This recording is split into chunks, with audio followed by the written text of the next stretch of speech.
안녕하세요. 다정함이 깃든 인생 이야기 인생 다정록입니다.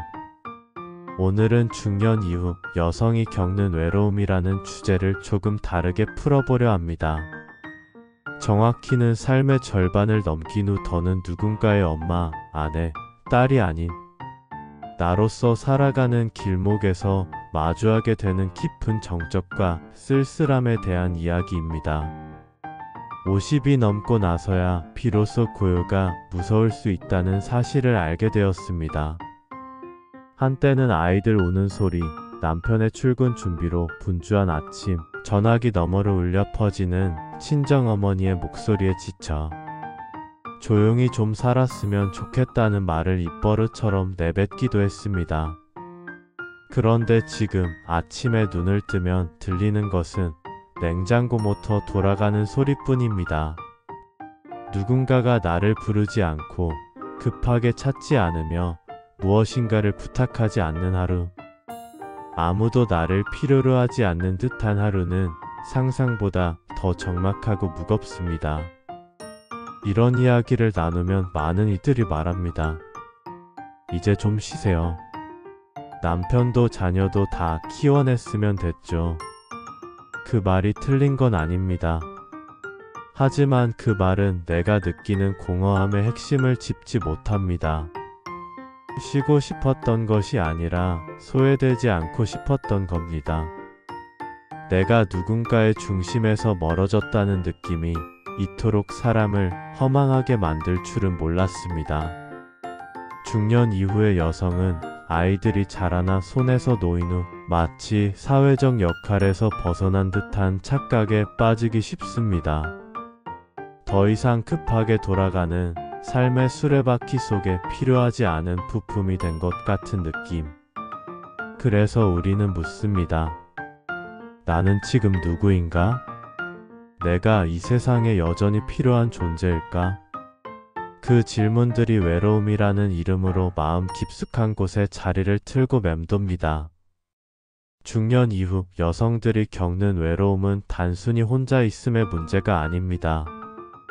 그것은 자신이 이제는 아무것도 중심이 아닌 듯한 느낌, 삶의 외곽에 밀려난 것 같은 감정에서 비롯됩니다.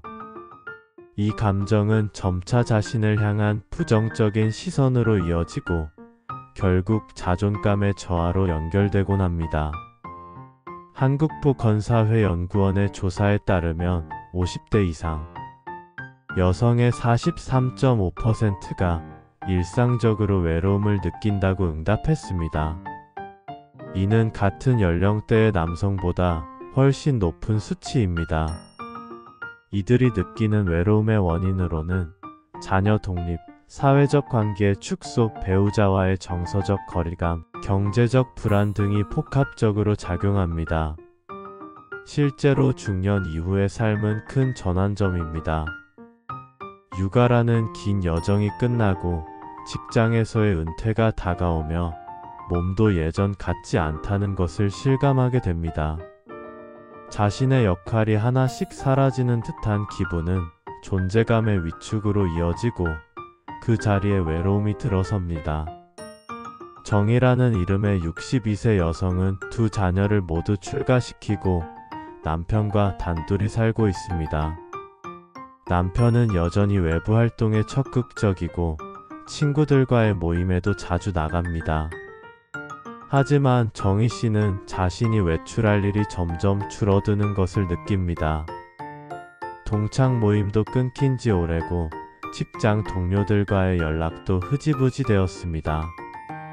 하루 대부분을 집에서 보내며 가끔 마주치는 이웃과의 짧은 인사 외에는 목소리를 낼 기회도 없습니다.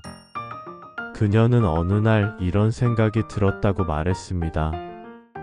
내가 없어도 이 세상은 아무렇지 않게 돌아가겠구나. 그 말 속에는 삶의 주변인으로 밀려난 듯한 슬픔이 담겨 있었습니다. 그렇다면 우리는 이 외로움 앞에서 어떤 선택을 해야 할까요? 누군가는 말합니다. 새로운 사랑을 시작하면 된다고. 또 다른 누군가는 여행을 가라고, 취미를 찾으라고, 봉사활동을 하라고 조언합니다. 물론 그런 방법들도 필요합니다. 그러나 그보다 먼저 해야 할 일은 외로움이라는 감정 자체를 부정하지 않고 있는 그대로 바라보는 것입니다. 외로움은 나약함의 증거가 아닙니다.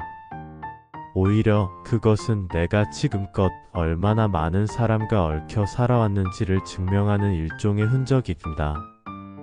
사람은 관계 속에서 의미를 찾는 존재입니다. 그러니 외로움을 느낀다는 건 여전히 누군가와 연결되고 싶다는 마음의 신호입니다. 중년 이후의 외로움은 어쩌면 진짜 나를 만날 수 있는 기회일지도 모릅니다. 그동안 누군가의 엄마, 아내, 딸로서의 역할에 집중하느라 잊고 지낸 나 자신을 다시 들여다볼 시간입니다. 내가 어떤 것을 좋아했고, 어떤 때 기뻤으며, 어떤 순간에 마음이 설렜는지를 찬찬히 떠올려 보는 것입니다. 자신을 향한 따뜻한 관심과 사랑은 외로움을 채우는 가장 강력한 힘입니다. 아무도 나를 찾지 않는 날, 나는 나를 찾아 나섭니다. 내가 나에게 다정할 수 있다면 그 외로움은 조금 덜 쓸쓸해질 수 있습니다. 철학자 알랭 드 보통은 말했습니다. 외로움이란 인간에게 있어서 가장 자연스러운 감정이다. 그는 외로움을 견디는 법을 배우는 것이야말로 삶의 지혜라고 강조했습니다. 그렇다면 우리는 어떻게 외로움을 견디고 그것을 이겨내는 삶의 지혜를 길러갈 수 있을까요? 첫째, 나 자신을 가장 중요한 친구로 삼는 연습이 필요합니다. 스스로와 대화를 나누고 나의 감정을 읽어주고 내 마음을 어루만지는 시간이 필요합니다. 작은 노트에 하루의 기분을 적어보는 것도 좋습니다. 그날 느낀 외로움이 어떤 모양이었는지, 어떤 상황에서 더 크게 다가왔는지를 적어보는 것만으로도 마음은 조금 가벼워질 수 있습니다. 둘째, 내 인생의 이야기를 다시 써내려가는 시간이 필요합니다. 그동안 해보고 싶었지만 미뤄왔던 일, 배워보고 싶었던 것들을 다시 꺼내어 보세요. 그것이 비록 사소한 것이라도 나를 향한 작은 약속이 큰 변화를 이끌어낼 수 있습니다. 셋째, 내가 주인공이 되는 공동체에 참여해 보세요. 작은 독서 모임, 동네 텃밭 가꾸기, 온라인 클래스 등에서 비슷한 관심사를 가진 이들과 소통하는 것만으로도 외로움은 한결 가벼워질 수 있습니다. 우리는 모두 결국은 자기 자신과 함께 살아야 합니다. 중년 이후의 외로움은 단순히 고독한 순간이 아니라 삶의 두 번째 막을 여는 문턱에서 마주하는 자연스러운 감정입니다. 그 문턱을 두려워하지 마시길 바랍니다. 그 문 너머에는 아직 써내려가지 않은 당신만의 이야기가 기다리고 있습니다. 하루하루가 비슷하게 반복되는 것 같아도 그 안에는 분명히 다르고 특별한 순간들이 존재합니다. 어제보다 조금 더 내 마음을 들여다보고 나를 돌보는 하루를 살아보세요. 외로움은 사라지지 않더라도 그 감정 속에서 새로운 나를 발견할 수 있습니다. 시간은 흐르고 계절은 다시 돌아옵니다. 그 속에서 우리는 여전히 성장할 수 있습니다.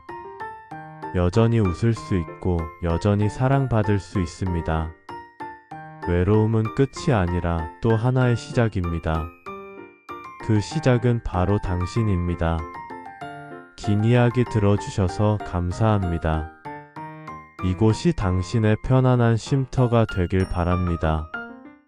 구독과 좋아요로 따뜻한 인연 이어가요.